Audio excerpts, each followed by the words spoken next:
Hundreds of ethnic Shonas have held peaceful marches to press for legal recognition by the Kenyan government. The demands are not new. The Shona migrated to Kenya from Zimbabwe and Zambia more than 50 years ago. They came as missionaries to establish a church and were welcomed by Kenya's first president, Jomo Kenyatta. But successive governments have not granted them or their descendants legal status, so they have no access to government services. We were born in Kenya and have stayed here all our lives. We are calling on the government to recognize us as citizens of this country. Ishmael Dlamini, a Shona, runs a carpentry business and considers himself one of the lucky few who has been able to integrate into the country's formal economy.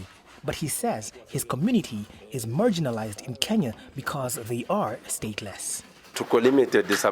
As a people, we the Shona are limited economically, since we cannot formally be gainfully employed like other citizens, or indeed pay taxes in order to contribute to building of the Kenyan economy. Supporting our families is also a challenge. The Kenya Human Rights Commission supports the Shona's demand to be formally recognized by the government. All human rights are linked to the state, and the link between a state and an individual is the right to citizenship or nationality, which stateless people lack.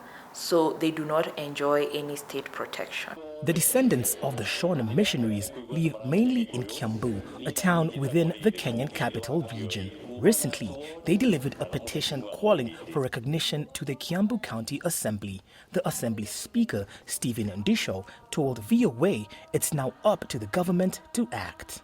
That process left our assembly. It is now with the government, and I'm being informed that it is being fast-tracked, and once it is done, well and good, they will achieve the status of being citizens. The government has yet to issue an official position on the status of the Shona. However, in August 2019, the government issued around 600 birth certificates to some members of the Shona community. Applications for another 2,000 birth certificates have yet to be acted on or processed. According to a recent UN Human Rights Commission report, there are around 19,000 stateless people living in Kenya. For thousands of Shona like Dlamini and others, they can only hope that their status changes for the good.